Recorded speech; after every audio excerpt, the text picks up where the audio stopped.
We're thinking about culture, church culture. I'm trying to say just a few words about the environment and what we are cultivating in church, in Chesterfield Baptist Church. The day-to-day practices, our norm, our attitudes, our values that make for a kind of a healthy church culture. And today I want to think about grace, and I want to think about a culture of grace. Grace is, a lot of words are said about grace, bearing in mind it's only a small word. A lot of stuff said about grace. It's quite a big subject to try and pick up in one Sunday morning. But I'm going to try and show you something through a tricky situation that Jesus handled. We've probably been taught, many of us, grace, God's riches at Christ's expense. That's how we tend to think of that in terms of the cross. But what does it look like in day-to-day life? And that is cue Philip to bring us our reading, which is from John's Gospel, chapter 8. So here we go. I'll swap place. Thanks, Steve. Page 1073, if you want to follow it in the Church Bible, from John chapter 8, beginning at verse 2. At dawn, he appeared again in the temple courts, where all the people gathered round him, and he sat down to teach them. The teachers of the law and the Pharisees brought in a woman caught in adultery. They made her stand before the group and said to Jesus, "Teacher, this woman was caught in the act of adultery. In the law of Moses commanded us to stone such women. Now what do you say?" They were using this question as a trap in order to have a basis for accusing him. But Jesus bent down and started to write on the ground with his finger. When they kept on questioning him, he straightened up and said to them, "Let any one of you who is without sin be the first to throw a stone at her." Again, he stooped down and wrote on the ground. At this, those who heard began to go away, one at a time, the older ones first, until only Jesus was left, with the woman still standing there. Jesus straightened up and asked her, "Woman, where are they? Has no one condemned you?"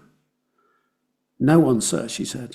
"Then neither do I condemn you," Jesus declared. "Go now and leave your life of sin." Thank you, Philip. I just want to consider this morning how we adopt a posture of grace in life and in the world, an attitude of grace around us. This is a tricky passage for some. If you look in the footnotes of your Bibles, just a bit of explanation, you'll see that scholars quite enjoy debating whereabouts in this gospel this actual episode fits best. It's very Luke in its style. We can almost imagine Luke writing this actually, and yet John has taken it and put it in his gospel. The scenario smacks of another passage over in Luke, where there was a difficult question, very similar to this situation, asked to Jesus over in Luke. A question was asked, is it right to pay taxes to Caesar or not? And they were trying to catch Jesus out between the Romans and religious law and so on. But this passage in John, as it is about the woman, it touches on issues later on in John chapter 8, when Jesus says things like, "You judge by human standards, I pass judgment on no one."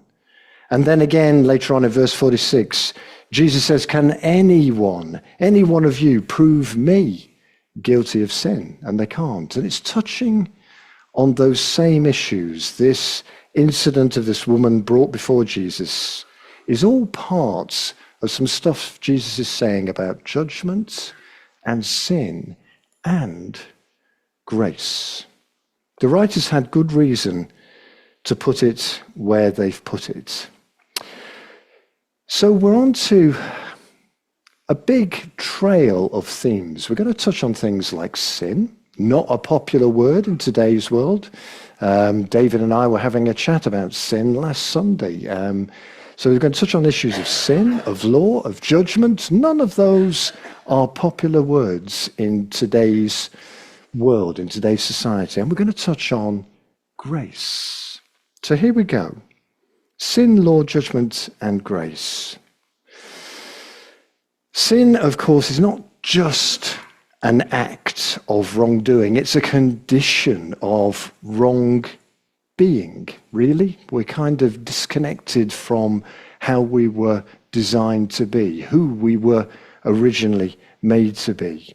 There's something in our natures that is kind of at odds. And the word the Bible used for that is sinful.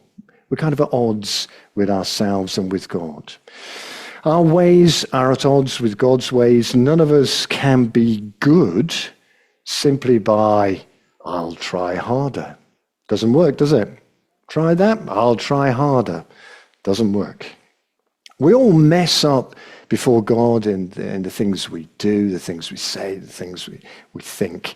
And it is the thinking, and Jesus will play on that in this little incident. It's the thinking, the hidden stuff inside that really convinces me of where I'm at, and it probably convinces you of where you're at, that we need help from outside of ourselves.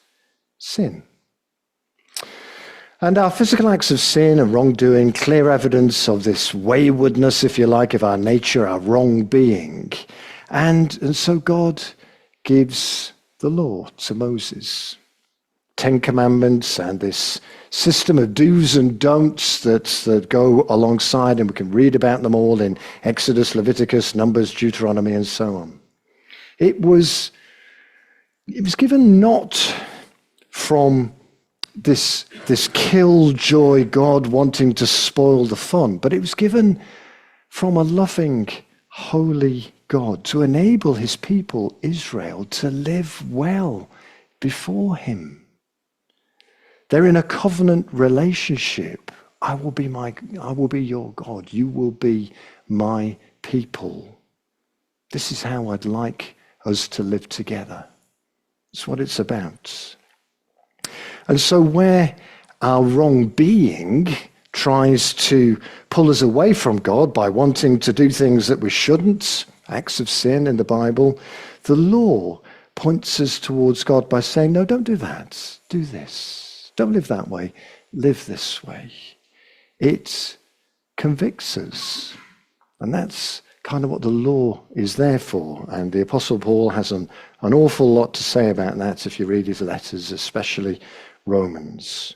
And so in effect, the law passes a form of judgment. Sin, law, judgment on the people who live under that law. That's okay, but that's not. And of course, alongside judgment, there are consequences. Consequences for breaking the law. If you do that, however, this is what will happen. And that's what judgment is. If you do that, this will happen. And in this scenario that we're looking at this morning, the law said that adultery, the act of a married woman, married man, having sexual relations with someone not their wife or husband, was judged to be punishable by death. They're the consequences that were written down in this law. Judgment. So we're into quite a heavy situation. So here we go. There's a couple, and they've been caught in that act. Perhaps they've been caught by a nosy neighbor, or maybe by a deceived spouse out there, whatever the details, because we're not told, whatever the details, it's made absolutely clear to us that they have been caught in the act. There is no doubt as to what's gone on here. A man and a woman together. There's no question here of giving the benefit of the doubt to anybody. It is what it is.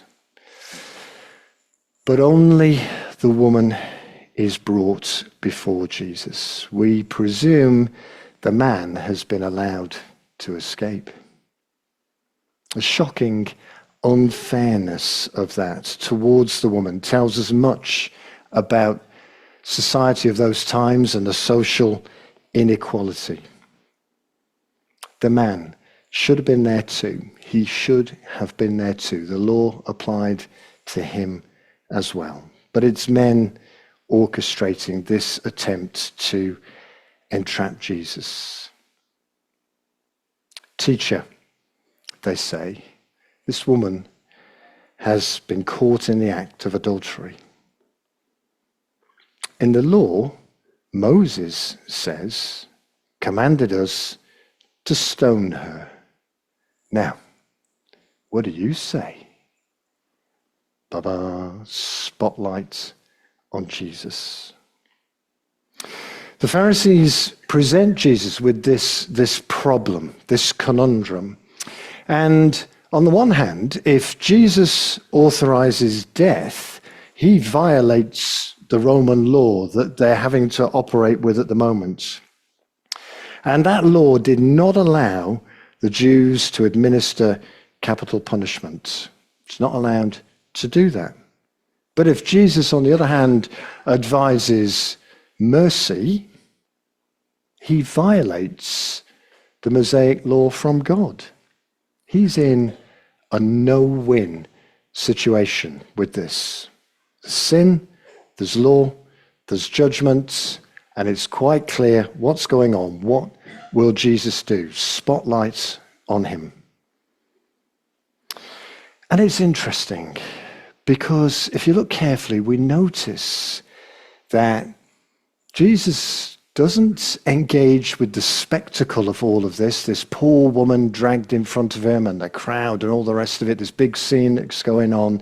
He doesn't engage with all the spectacle, the hype, the pumping it up and all the rest of it. He actually averts his eyes from the embarrassment of the woman. He stoops down on the ground and he doodles in the sand. A lot of people have wondered what he was writing in the sand. I tend to see this as him being kinder to her, actually. All the attention is on him. The crowd waits. When's he going to answer? They keep questioning him. They badger him. They push him. They keep pushing this question at him. There's real pressure. And then Jesus looks up and he responds. Let any one of you who is without sin, who's done nothing wrong, let you be the first to throw the stone at her. He puts the burden back on his questioners. He actually challenges them. He puts a thought in their head. He sows a seed and he's making them think. And again, Jesus just stoops down, doodles in the sand. But this time, I wonder if he's averting his eyes from the embarrassment of the Pharisees, who are just starting to process that question. I'm a Pharisee. I'm a religious leader. Yeah, I know what's going on in my life in here. I know my condition. I know what I need, but I know what I am. And I'm not in a position to pick up that stone and throw it. Actually, I'm probably more like her.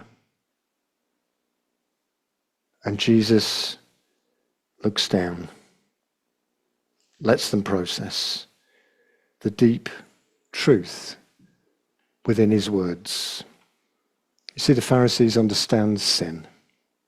The Pharisees understand law, judgment, and consequences. They know all about the wrong being of human nature, especially their own. Not being able to claim freedom from sin for themselves, even these religious leaders slip quietly away, one at a time.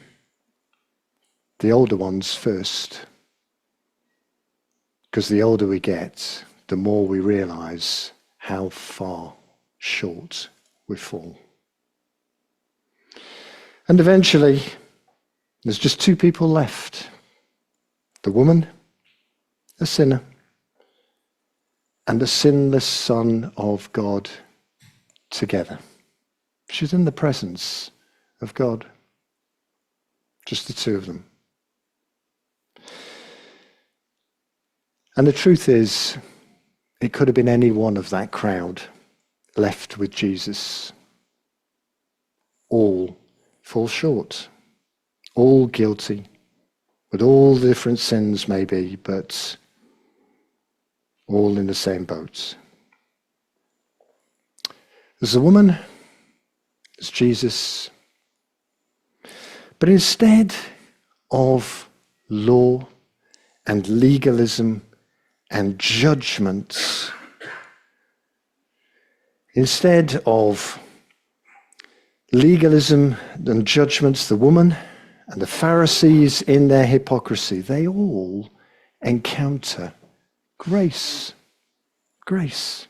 Grace in Jesus' attitude, grace in Jesus' actions, grace in Jesus' manner, the way he deals with all of them. The truth is, she has done wrong.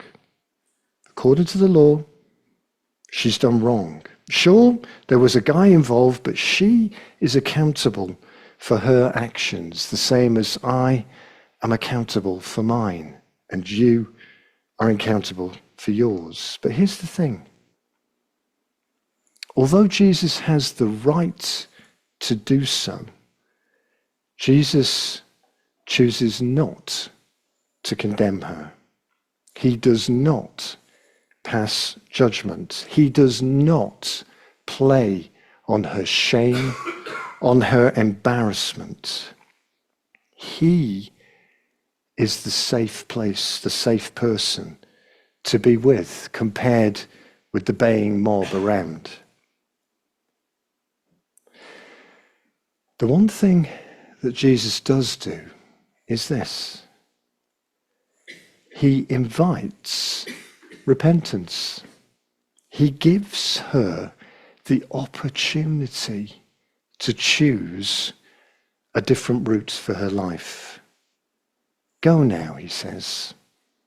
Leave your life of sin, or sin no more, depending on the translation you're looking at. Leave your life of sin. Find another way. Find another way. Change your ways. Turn around.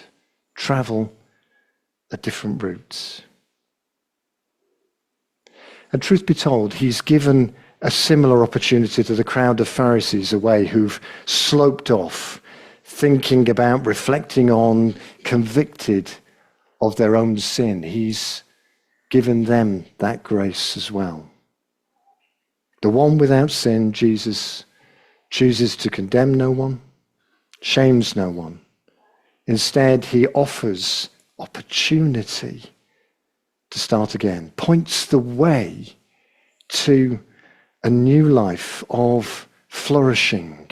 There's a challenge in there. Grace always includes a challenge, a choice, change. To use the words of another preacher out there, Chris Rogers, Jesus adopts a posture of embodied grace. embodied grace. It's practical grace. It's grace in action.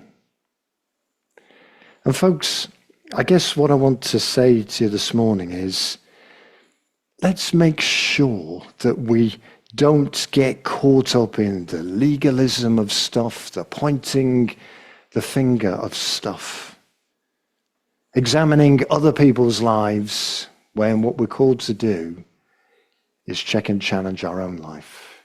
Let's adopt a posture of embodied grace, nurture a culture of grace. In my line of work, I talk to lots of people. Renew Wellbeing in the Cafe in the Week, we talk to lots of people. I feel and deal with a lot of pain, a lot of hurt, a lot of shame, a lot of embarrassment, a lot of questions about what to do. Life is messy for everyone, for us and for folks out there who've yet to find Jesus. Life is messy, and spirituality is messy as well. The people are ashamed and embarrassed. People have questions and uncertainties. What's going on? What's it all about? I kind of think there might be a God out there, but what's happening? What's he doing? And there are folks who simply don't know about Jesus because nobody, us, has introduced him to them. Our job is not to shame, not to embarrass, not to judge. Our job is not to shame, but to show that Jesus offers another way, embodied grace in our actions, our behavior, our responses to people. This is not the season of judgment. That's to come. This is the season of grace. This is the season of giving people the opportunity to discover and meet with Jesus. That's the season we're in. And for most people searching for answers, it's not so much the words, not so much the explanation, it's not so much the theology of grace that makes an impression on them. It's the embodiment of grace.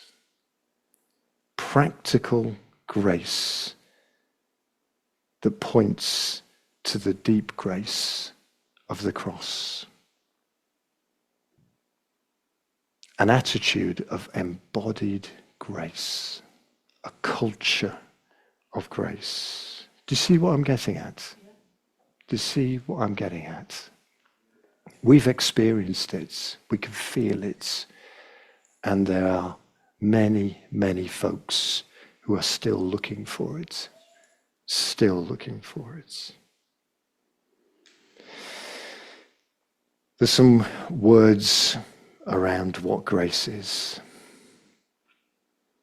The uncoerced initiative of God that pervades the whole world through the extravagant demonstration of his care and the undeserved favor that he pours out indiscriminately through Jesus, God's sinless Son, who bore the consequences of everyone else's sin on the cross. Freely given, God's grace says to anybody and everybody, go now, leave that life, start a new one.